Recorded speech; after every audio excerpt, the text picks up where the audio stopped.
uma alma contrariada por Deus. Aqui nós estamos no capítulo 4, nós temos uma mulher que é a mulher samaritana, e do começo ao fim do diálogo que ela tem com Jesus, ela é contrariada pelo nosso Senhor.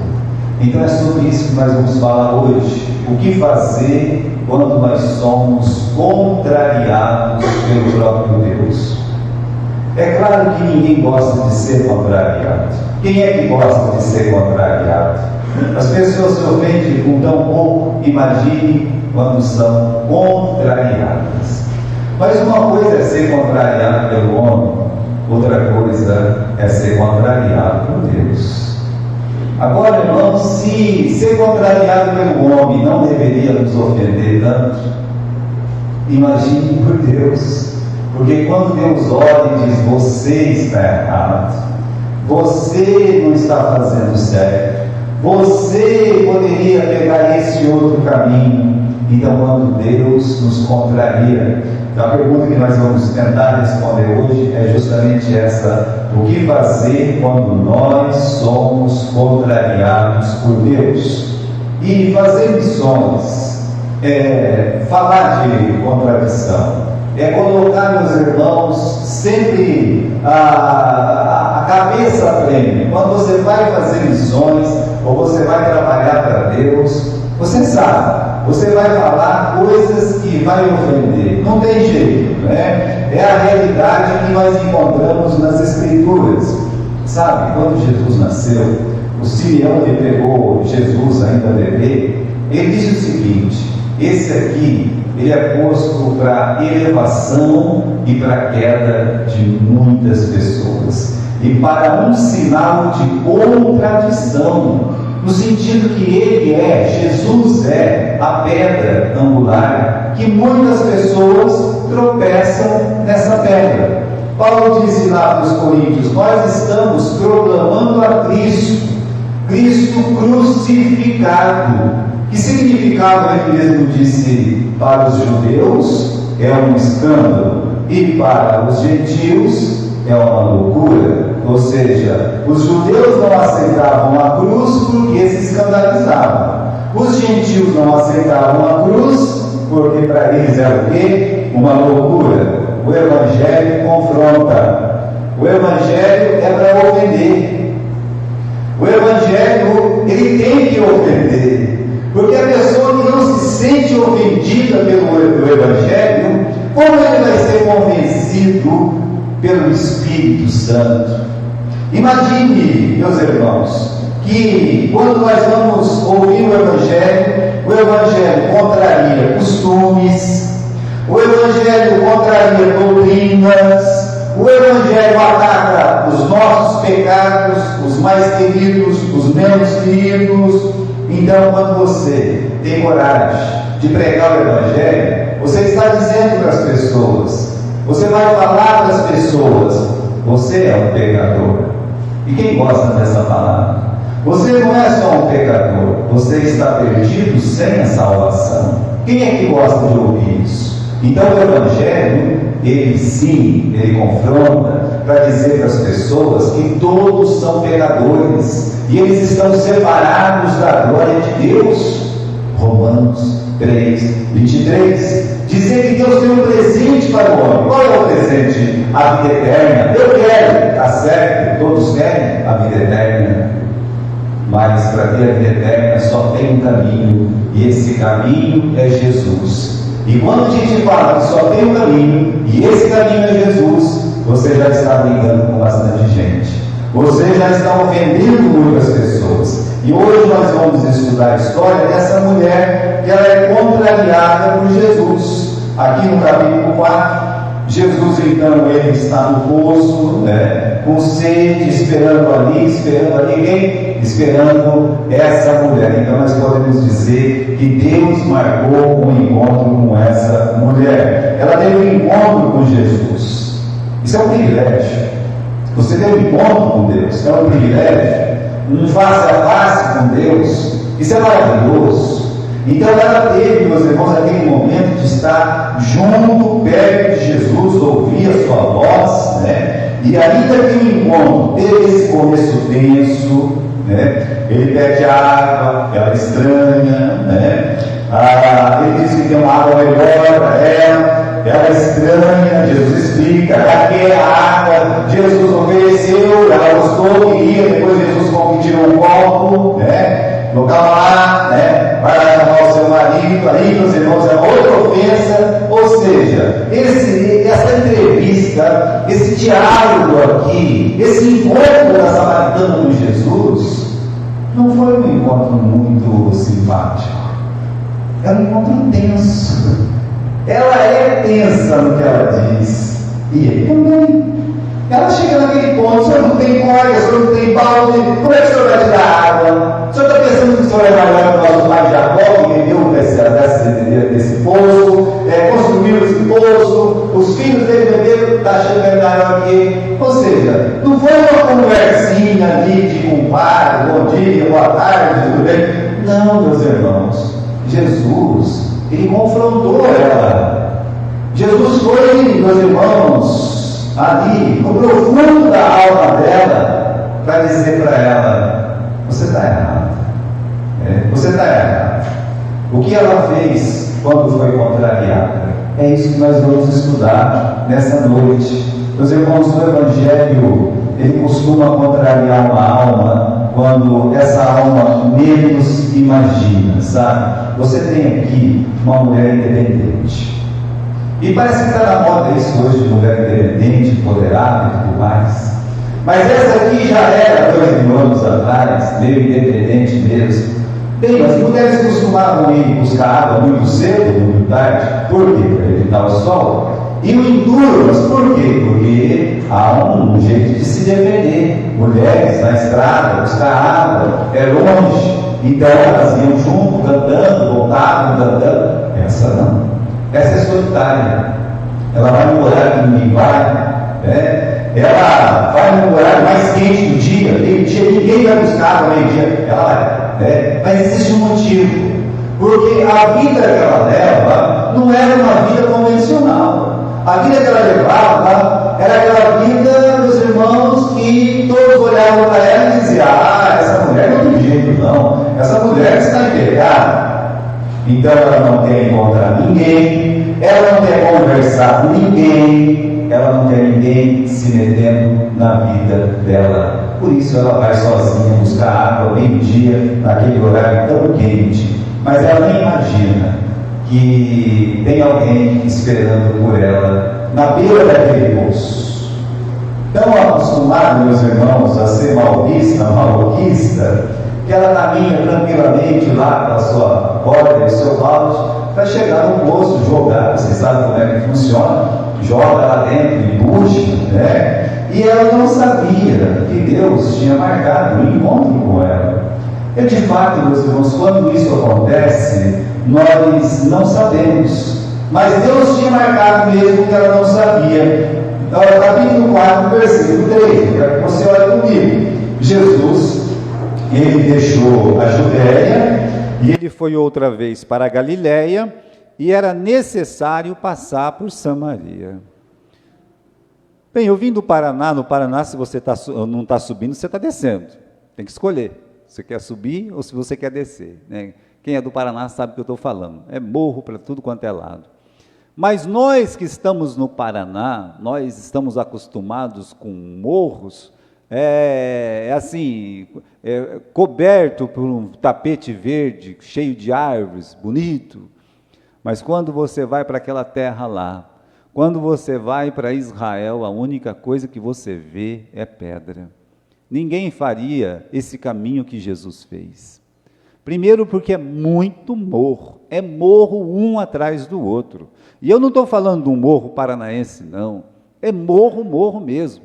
E pedra, pedra, pedra. Você olha para cá é pedra, você olha para ali é pedra, E sabe que Jesus pegou esse caminho, sobe, desce.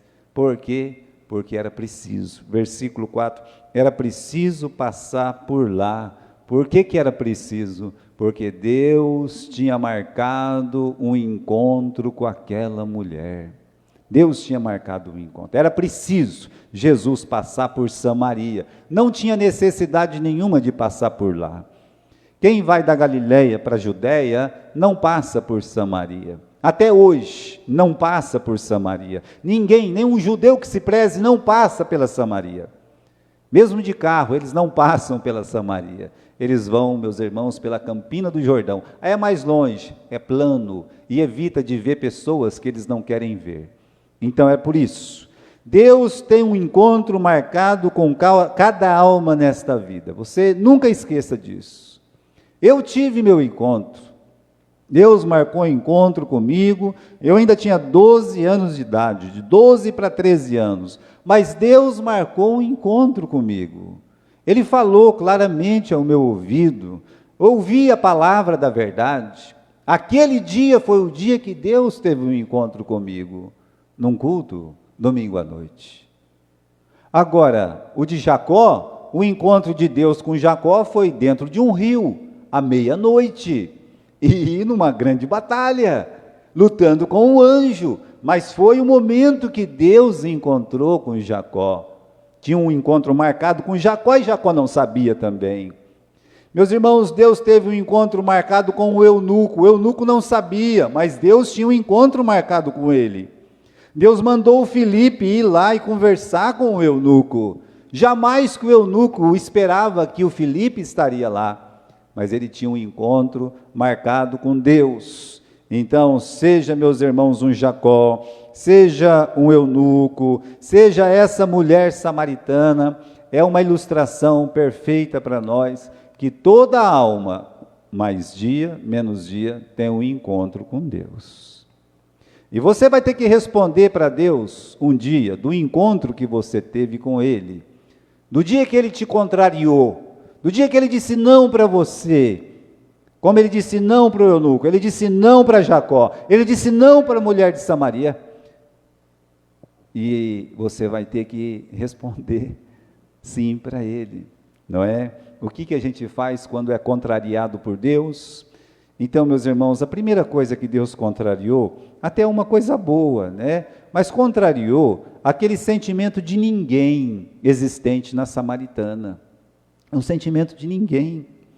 A cena aqui é pitoresca, sabe? É uma mulher, como eu disse, que pega a cordinha dela, pega o balde dela, vai lá e encontra um homem. Só está ela ali, tem um homem ali, né?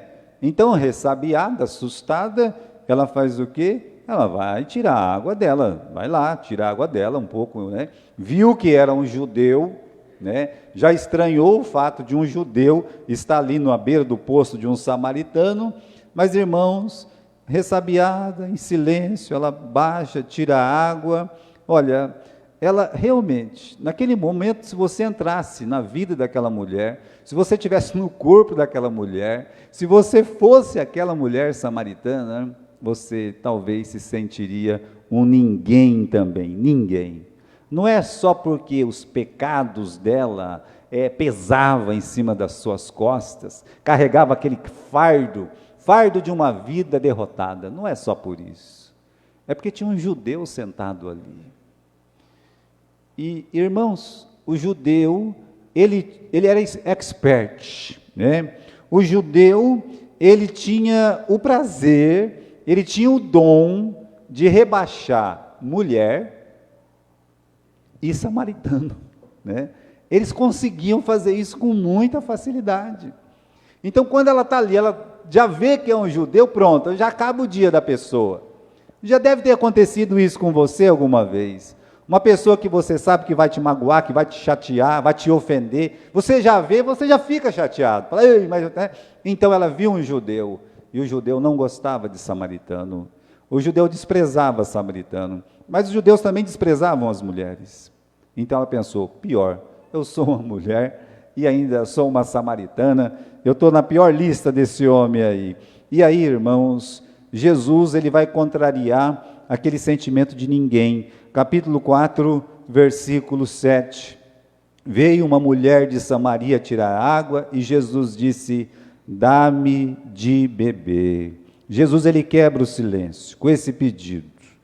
Ela estranha a conversa, ela estranha esse pedido, Ela até diz aqui, meus irmãos, no versículo 9, disse-lhe, pois, a mulher samaritana, como sendo tu judeu, me pedes de beber a mim, que sou uma mulher samaritana? E o Espírito Santo explica para nós, porque os judeus não se comunicavam com os samaritanos.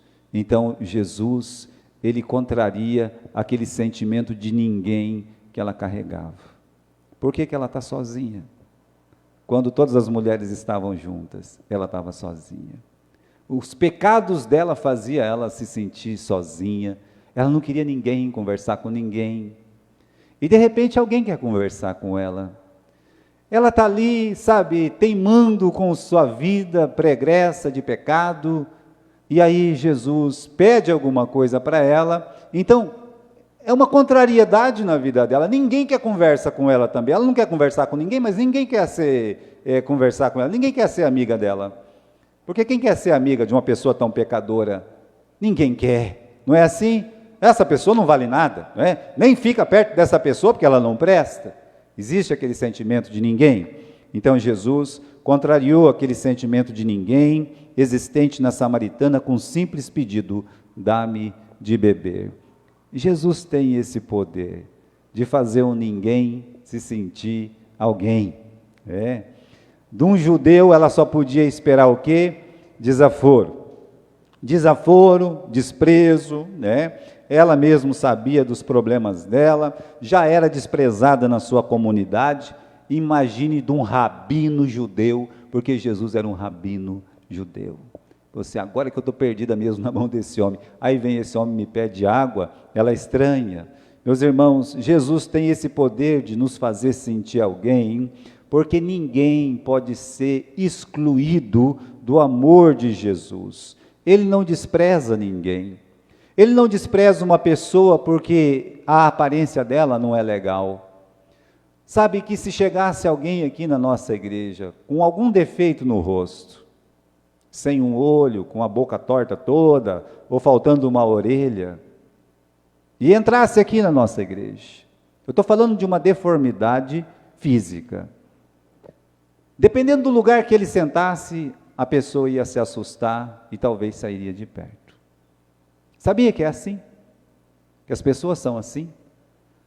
E na questão pessoal, de vida, é a mesma coisa. Se você conhece aquela pessoa, sabe que ela cometeu um pecado, sabe que ela falhou, pronto, o mundo acaba, né? Eu não quero que essa pessoa, ela fique perto de mim. Então Jesus não despreza as pessoas pela sua aparência, nem pelas suas posses, ou pelas suas más escolhas do dia a dia. Jesus, ele não vai excluir ninguém do seu amor eterno, do seu coração cheio de amor. Então, meus irmãos, ali, perto de Jesus, ao conversar com ela, Jesus ao pedir um copo de água para ela, Jesus aumenta ela.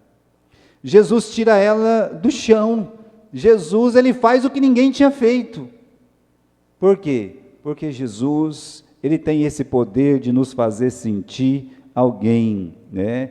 Então, meus irmãos, pensar, por que Jesus estava ali? Por causa dela, dessa mulher pecadora, né? Saber que Jesus se interessava pela vida dela, mas a vida dela não presta, a vida dela é um horror, nem ela concorda com a vida que ela leva. É verdade, tudo isso é verdade. Saber que Jesus se interessa pela minha vida, pelo que eu faço, saber que Jesus, ele não quer que eu me sinta ninguém, ele não quer, né? Saber que Jesus, ele quer algo de mim. A água, ele quer água, ele não quer, meus irmãos, você acha mesmo que Jesus queria a água dela? Queria, porque estava com sede, estava cansado, mas você acha que esse é o problema? Jesus queria o quê? Jesus queria o coração dela. Jesus queria tocar no coração daquela mulher, transformar a sua vida. Então, saber que Jesus quer algo de mim, o que Deus pode querer de mim, um pecador? Ele quer você, ele quer exatamente você, é isso que ele quer. Então, meus irmãos, Jesus pede água, e meus irmãos, a mulher estranha, né? Eu já disse, você é judeu, está pedindo aqui água para mim, não é? E Jesus disse: ó mulher, versículo 10, se tu conheceras o presente de Deus, e quem é o que te diz, dá-me de beber, tu lhe pedirias e ele te daria água da vida. Olha Jesus, isso é coisa de Deus, é só Deus mesmo que faz isso. É só Deus que pode olhar para um pecador e dizer assim: eu tenho um presente para você. Só Deus pode fazer isso. Ele está fazendo isso com essa mulher no versículo 10. Está dizendo: mulher, se você conhecesse o presente de Deus, e essa pessoa que está falando com você, que pode dar esse presente para você, né?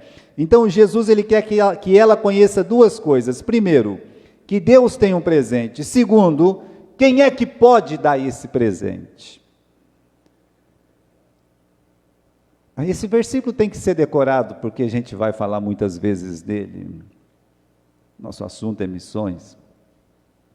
O salário do pecado é a morte. O que você merece é a morte. Romanos capítulo 6, versículo 23, diz: o salário do pecado é a morte. Mas o presente gratuito de Deus, Deus tem um presente, e esse presente você não paga nada, é gratuito. O presente gratuito de Deus é a vida eterna. Então Jesus está dizendo: eu tenho um presente para te dar, mulher, a vida eterna. O versículo diz: o salário do pecado é a morte, mas o presente gratuito de Deus é a vida eterna por meio de Cristo Jesus. Então ele está dizendo: se você conhecesse o presente de Deus, e aquele que está conversando com você, você ia pedir esse presente e ele ia te dar água da vida, né? Então, meus irmãos, Jesus tem um presente, e a mulher, meus irmãos, ela fica meio assustada, ela fala: o senhor não tem corda, o senhor não tem balde, como é que o senhor vai tirar daí? O senhor não é o nosso pai Jacó, não pensa que é maior que ele? Tudo isso ela falou. E Jesus insistiu, né? Disse: mulher, se alguém beber dessa água aqui, vai ter sede, mas se alguém beber da água que eu der, esse presente que eu tenho para dar, essa pessoa nunca mais vai ter sede. A mulher disse: então eu quero esse presente. No versículo 15 ela disse: Senhor, me dá desse presente, eu quero esse presente, me dá logo dessa água, né? É como se ela estivesse dizendo aqui: olha, Senhor, ela entendeu o que Jesus falou: eu quero esse presente da vida eterna, eu não quero mais ficar vindo sozinha aqui, é chato, é uma vida triste. Ela sabia disso: me dá logo dessa água, eu não vou precisar vir aqui mais, eu não quero mais vir aqui, né? Sozinha desse jeito, se sentindo ninguém. Então, meus irmãos, Deus tem um presente maravilhoso para todo mundo. Esse presente é a vida eterna. Nunca esqueça disso. Ele tem um presente para você. O presente que Deus tem é a vida eterna, mas, como eu disse, nós não merecemos esse presente. O salário, o nosso merecimento é a morte, mas nós precisamos desse presente, presente que é a vida eterna. E como é que eu posso ganhar esse presente? A Bíblia diz: por meio de Jesus. Crê no Senhor Jesus Cristo e serás salvo tu e a tua casa. Bem, ela quer o presente, ela está dizendo aqui no versículo: eu quero. Aí Jesus então joga água, né, no desejo que ela tem de receber esse presente. Como eu disse, ele oferece o presente, ela gosta do presente, ela pede o presente, me dá o presente, e Jesus fala assim: então busca o seu marido, e volta aqui, como dizendo: vai buscar o seu marido que eu vou te dar o presente, né? Jogou água naquele desejo que ela tinha de receber o presente, não está negando, não está não, mas Jesus apenas está fazendo ela enxergar que ela não merece aquele presente. Vai chamar o seu marido e volta. Jesus era Deus. Jesus sabia exatamente que aquela vida ali, como ele disse no versículo 18, você já teve 5 maridos. E a pessoa que você está vivendo hoje não é seu marido. Então você teve 5, não é o seu marido. Isso você disse com verdade, né? O pedido de Jesus fez a mulher passar um filme na vida dela, sabe? Ouvido da vida passada dela. Ela respondeu bem, meus irmãos, no versículo 17, ela disse, eu não tenho marido. E Jesus até, meus irmãos, elogiou, mas ela fala bem, né? Pelo menos ela foi honesta, eu não tenho marido. De fato, ela não conheceu o marido, ela não sabia o que era isso. Ela não teve marido, ela teve dono, né? Ela teve dono, ela teve posseiro, não teve esposo. Então, as más escolhas, naquela tentativa de ser feliz a qualquer custo, fez ela ser explorada e abandonada por muitos homens. Aquele desejo, aquele afã de ser feliz a qualquer custo. Foi perigoso para a vida dela, foi terrível, foi decepcionante. A vida dela era isso aí, um fracasso. Então, meus irmãos, Jesus está contrariando a maneira de viver dela. Jesus olhou para ela no versículo 17, disse, você falou bem, você não tem marido, você teve 5. O que você tem agora não é teu marido, parabéns, você falou a verdade. Então, Jesus, ele toca na ferida dela. Talvez todo mundo que condenava ela, falava pelas costas, mas Jesus teve coragem de falar pela frente, falar assim, minha filha, o teu erro é esse. A vida que você leva. Jesus fez ver que a vida dela, meus irmãos, era uma mentira. E que a pessoa que estava convivendo com ela não era marido dela. Estava errado. Como é que você se comportaria se alguém repreendesse, contrariasse a sua forma de viver? Acontece muitas vezes com cada um de nós. Uma pessoa está trabalhando lá e chega o patrão e fala, já não falei para você não fazer isso? A pessoa se ofende. Então vou pedir a conta. Né? Não peça, está difícil achar serviço. É melhor abaixar a cabeça e ser contrariado. Como é que você se comportaria se alguém contrariasse a sua forma de viver? Alguém que tocasse na sua ferida e dissesse, olha, você não está certo, você está em pecado, você é um pecador, você precisa se arrepender. Qual é a reação? Né? As pessoas, meus irmãos, eu também, ninguém gosta que, me apontou o erro, me apontou o pecado, ninguém gosta. Quem é que gosta disso? Né? Geralmente a gente fala o seguinte, você não tem nada a ver com a minha vida, vai cuidar da sua que eu cuido da minha. Não é assim que a gente fala? Né? Vai cuidar da tua vida, a vida é minha, eu faço o que eu quiser. Bom, João Batista, um dia ele estava pregando lá, apareceu Herodes, apareceu Herodias, e aí ele olhou e disse, não é lícito tomar a mulher do seu irmão. Pronto, acabou o mundo, né? A mulher já se zangou com ele, também o Herodes, disse, quem que esse homem está pensando que é para falar uma coisa dessa? Prenda, pode prender, né? E foram lá e prenderam o João Batista. Ele gostava do João Batista. Detalhe, imagine se não gostasse, mas ele gostava do João Batista. E mandou só prender. Prende ele, dá um sacode nele, só para ele aprender, não ficar falando bobagem aí, né? Mas não era bobagem, era uma verdade. É o que Jesus está falando para a mulher. Só que essa mulher não tem poder de prender Jesus. A Herodias mandou arrancar a cabeça do João Batista. Por quê? Porque ele tocou na ferida. Então, como é que nós nos comportamos quando somos repreendidos na nossa forma de viver? Olha, irmãos, essa mulher, ela dá um exemplo maravilhoso. Se alguém tocar no seu pecado, você tem a chance de confessar o seu pecado, abaixar a cabeça e dizer, eu vou mudar. Olha o que ela faz no versículo 19. Disse a mulher, Senhor, o Senhor está certo, é verdade. Não, pastor, não está escrito isso não, está escrito exatamente isso no versículo 19. Senhor, o Senhor é verdadeiro, o Senhor está certíssimo. Olha o que ela está dizendo, Senhor, eu vejo que o Senhor é o quê? Profeta. O profeta sabia da vida das pessoas. Deus dava isso para o profeta, essa visão além do alcance. Lembra do Eliseu? Sabia até que o Azael ia pegar, matar o seu senhor, e depois matar até mulher grávida e coisa e tal. Tudo isso o profeta sabia. Então ela olhou para Jesus e disse, o senhor sabe tudo, hein? O senhor é um profeta, eu estou vendo que o senhor é um profeta. Sabe o que isso significa? Que ela não se ofendeu Antes, ela reconheceu aquela autoridade. Ela reconheceu que Jesus realmente a conhecia. Ela vai voltar a dizer isso no versículo 29. Dá uma olhadinha no versículo 29. Ela vai lá na cidade dela, de volta, sai gritando para todo mundo: vinde, vinde, olha só, vede um homem que me disse tudo que eu tenho feito. Eu encontrei uma pessoa que conhece a minha vida, que conhece os meus pecados. Ele falou o que eu precisava ouvir. Ele falou tudo o que eu fiz. Já pensou se Jesus falasse tudo que a gente faz de errado? Talvez se fôssemos Herodes, mandava prender e cortar a cabeça também. Meus irmãos, olha, Jesus contrariou a forma de viver dessa mulher.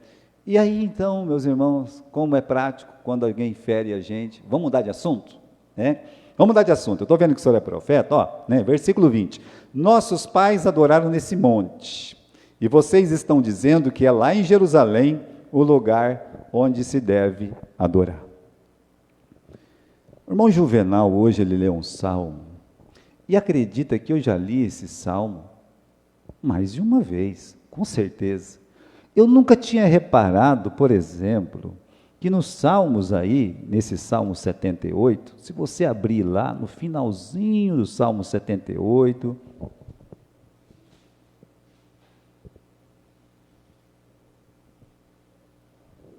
no versículo 67, além disso, rejeitou o tabernáculo de José e não elegeu a tribo de Efraim. Antes, elegeu a tribo de Judá e o monte Sião que ele amava.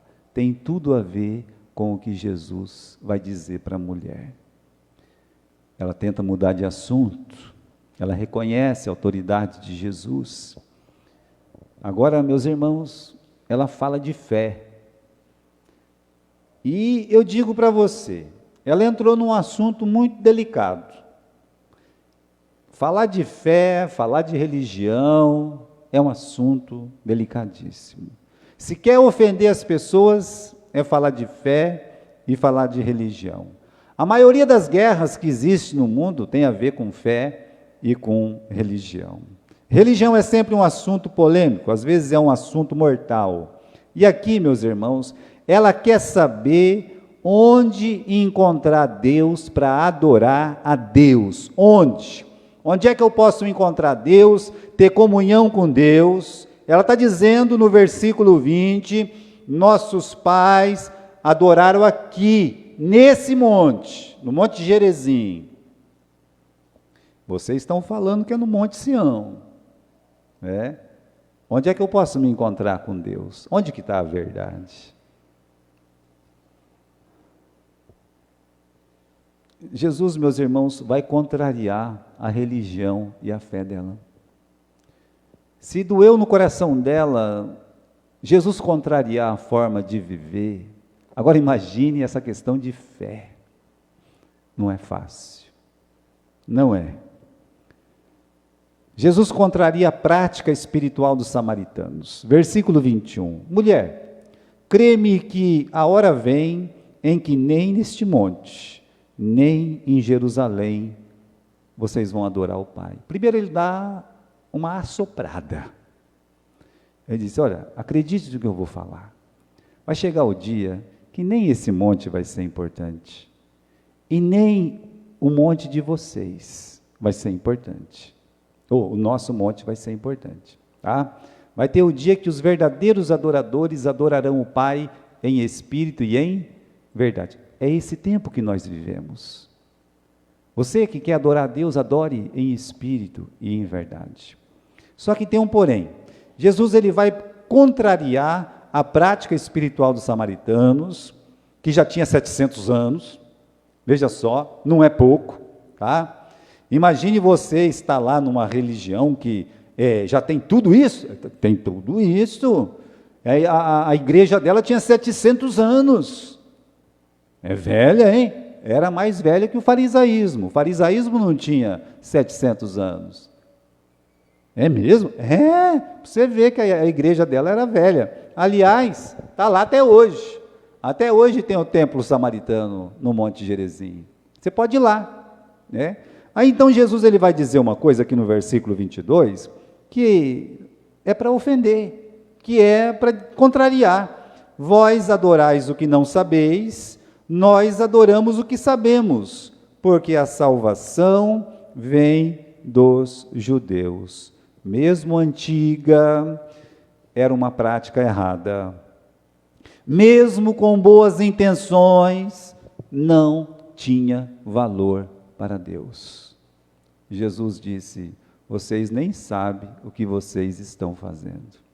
Sabe, essa adoração no Monte Gerizim não é para ter, não é. O Salmo 78 nos lembra: Deus rejeitou o tabernáculo de José. E Deus amou o Monte Sião, a tribo de Judá. Está lá, acabamos de ler. Eu não programei isso, eu nem sabia, né, que ia ser esses salmos hoje. Só que quando eu estava lendo ali, junto com o irmão Juvenal, eu fiquei impressionado como o Espírito Santo faz. De fato, isso tinha me falhado da memória. Mas, irmãos, Jesus está dizendo para ela: olha, a sua fé não vai te levar para o céu. A sua religião, por mais de boa intenção que existe, ela está errada. Ela está errada nos princípios bíblicos, daquilo que deixou o nosso Deus na verdade. Quando o assunto é fé, existe uma verdade. A verdade é Deus, e o que Deus deixou escrito na sua palavra. Sempre isso é verdade. O que é a verdade? Verdade é Deus.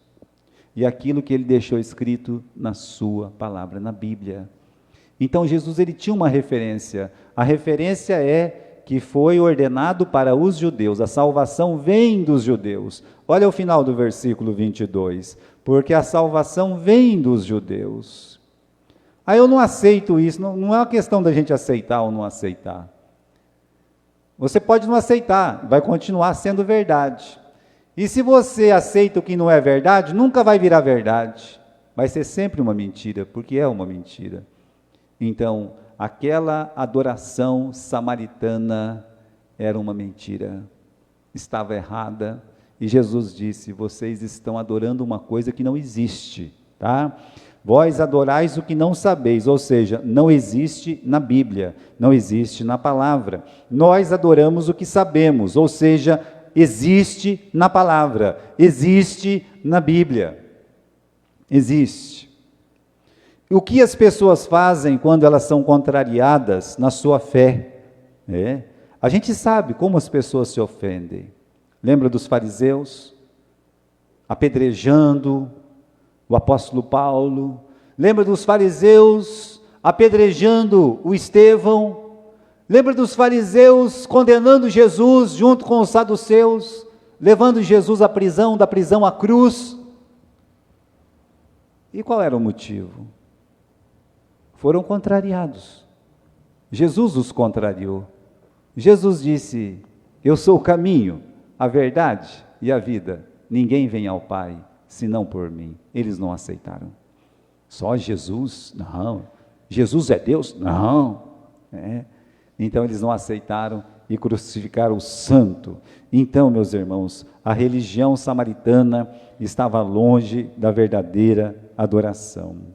Olha, os efésios, eles adoravam uma deusa lá, chamada Diana, a rainha que desceu dos céus. Eles diziam, caiu uma pedra lá, um asteroide, sei lá, caiu ali na cidade de Éfeso, e eles acreditavam que aquilo tinha a ver com deidade, com divindade, e começaram a acreditar naquela rainha, e de repente o apóstolo Paulo foi e falou que não, era uma mentira, que só Jesus Cristo salvava. Pronto.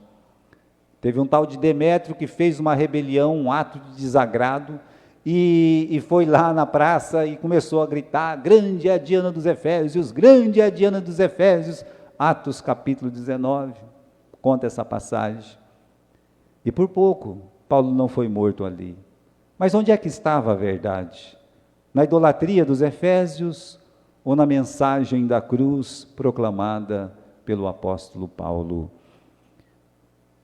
Irmãos, o que mais me impressiona nessa mulher é que ela não se ofendeu. Ela não se ofendeu. Feliz daquele que olha para a Bíblia, que vê que está errado e busca encontrar a verdade. Feliz daquela pessoa que faz isso. A única coisa que Jesus não contrariou a mulher, veja só, no versículo 25, a mulher disse: eu sei que o Messias, que se chama o Cristo, vem. Quando ele vier, nos anunciará tudo. E Jesus disse: eu sou, eu que falo contigo. Jesus concordou com ela. Ela disse: o Messias vem, e o Messias vai falar o que nós precisamos ouvir.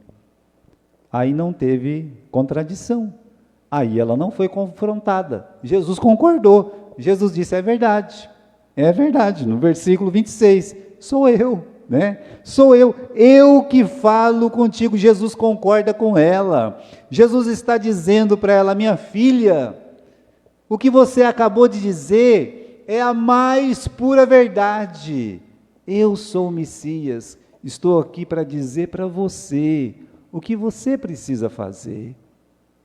Entrega a tua vida para mim. Venha beber da água da vida. Eu tenho uma água da vida para te oferecer. Jesus é a água da vida. Não é assim? Ele é o pão da vida. Ele está oferecendo para ela. Está dizendo para ela: venha beber dessa água. Jesus diz: eu sou o Messias, o Deus esperado pela humanidade. E ela, o que ela faz? Mentira! Você está querendo me enganar? Não. Eu quero fazer uma recapitulação. Jesus contrariou o seu sentimento de ninguém. Jesus contrariou aquele desejo de beber dessa água de qualquer jeito, sabe? Sem confessar o seu pecado. Jesus contrariou a forma de viver dela que estava errado. Jesus contrariou a sua religião, a sua fé. Isso ofende muito uma pessoa, ofende. Mas temos um versículo na Bíblia, Lucas capítulo 7, versículo 23. O que fazer quando nós somos contrariados por Deus? O que fazer se somos contrariados por Deus? Bem, você pode se ofender.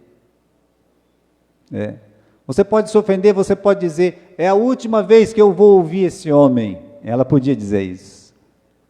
Além de não ter água para beber, ainda fala uma coisa dessa, Ela poderia dizer: eu estou ofendida, Eu estava dizendo hoje de manhã, ou foi na quinta-feira, ou foi na quarta-feira, mas eu prego em tanto lugar, Eu não me lembro mais. Mas eu estava dizendo que a palavra ofender nas Escrituras é a mesma de escandalizar. Quando a pessoa, estou escandalizado, na verdade a Bíblia diz que ele está ofendido, se escandalizou com aquela palavra. Não, ele se ofendeu, está magoado. Então, podemos fazer de conta que, não é comigo não, eu vou ignorar isso. Ela podia dizer: valeu, valeu, quer água eu dou, e vou embora. Problema, deixa ele, esse homem fala demais, Poderia fazer isso. Podemos fazer como a samaritana, aprender de Deus e transformar a contradição numa bênção para a nossa vida. Deus me fez ver o meu erro, Deus me fez ver o meu pecado, Deus me fez ver que eu estou caminhando contra as Escrituras, contra a Bíblia. Eu vou aceitar, eu quero me corrigir, eu vou entrar nessa rota, eu não vou entrar em rota de colisão com Deus, pelo contrário, eu vou entrar na rota de Deus. É o que ela fez. Meus irmãos, ela saiu no versículo 28, presta atenção no versículo 28, deixou, pois, a mulher o seu cântaro, foi à cidade, ela esqueceu até o balde, ela largou tudo, Ela voltou com sede para casa, mas ela já não estava mais com sede na sua alma. A sua alma não estava mais com sede. Ela não queria mais ficar isolada, independente. Ela não estava mais correndo das pessoas, dizendo, não quero conversar com ninguém, não quero ver ninguém, ninguém tem nada a ver com a minha vida, eu vou viver do jeito que eu quiser, né? Era assim que ela pensava. Agora, ela larga o cântaro ali à beira do poço, sai correndo, vai lá para a cidade de Samaria, pois é, onde ela vivia, versículo 28, deixou, pois, a mulher o seu cântaro, foi à cidade e disse àqueles homens, vinde e vede um homem, que me disse tudo o que eu tenho feito, não é ele o Cristo? Meus irmãos, ela não está colocando dúvida, ela está fazendo uma afirmação, é o Cristo. Encontrei, é como o André, encontramos o Messias, Pedro, encontramos o Messias. É assim que ela está dizendo, eu encontrei. Meus irmãos, ela podia se ofender, é por isso que eu pedi para vocês abrirem Lucas capítulo 7, versículo 23, feliz aquele que não se escandalizar, que não se ofender em mim, feliz a pessoa que lê a palavra de Deus e não se ofende. A palavra de Deus é para realmente tocar no nosso coração. Sabe, uma vez eu estava falando de palavras, estava lá em Ourinhos falando de palavras, que às vezes as pessoas falam e as palavras ofendem, as palavras magoam e coisa e tal, né? E era uma irmã que gostava de falar o que queria, né? Então acabava ofendendo alguém mesmo. Mas ela se sentiu ofendida, sabe? Com a mensagem, disse lá na porta. Eu sempre fico na porta quando acaba o culto. Isso é uma coisa que eu faço desde solteiro. O senhor usou de psicologia. Eu disse, não, irmão, eu preguei a Bíblia. Serviu? Aí ela ficou mais ofendida ainda. Mas eu disse, serviu? Se serviu, diga amém. Mas veja, ela não se ofendeu, pelo contrário, ela não se escandalizou, ela disse, amém, achei o Messias. Feliz aquele que não se escandalizar, aquele que não se ofender em mim. Que essa palavra ofenda os seus pecados, que essas palavras ofendam os meus pecados. Que essa palavra ofenda todos que estão no caminho errado, sem salvação. E te dê a mesma alegria, que nos dê a mesma alegria que deu para a mulher samaritana. Versículo 29, vinde e vede um homem que me disse tudo o que tenho feito. É o Cristo. Aquele encontro mudou a vida daquela mulher. Aquele encontro com Jesus transformou aquela mulher numa criatura nova, numa nova criatura. E aqui ela se torna testemunha, né? Ela se torna uma evangelizadora. Olha o que acontece no versículo 30. Saíram, pois, da cidade e foram ter com ele. Versículo 39. Muitos dos samaritanos daquela cidade creram nele pela palavra daquela mulher que disse, que testificou, disse-me tudo que eu tenho feito. O que ela tinha feito? Era só pecado. Ela disse, ele me conhece, ele sabe quem eu sou, ele me amou, mesmo eu sendo um pecador, uma pecadora. Ele quis conversar comigo, ele quis me salvar. Meus irmãos, que a palavra de Deus sempre nos contrarie nos nossos erros, nas nossas falhas, no nosso mau caminho, no nosso pecado, e que nos deixe a mesma alegria, a mesma felicidade, a mesma disposição que deixou nessa mulher. Ela foi salva naquele dia, ela creu em Jesus Cristo. A vida dela mudou, provavelmente ela deve ter chegado em casa e disse, olha, você vai casar comigo. É assim que funciona. A vida dela foi transformada com uma palavra de contradição. Meus irmãos, qual foi o nosso assunto? O que fazer quando somos contrariados por Deus? Receba, né? Receba. Acho que tem um camarada de luva de pedreiro, uma coisa assim, receba, tá?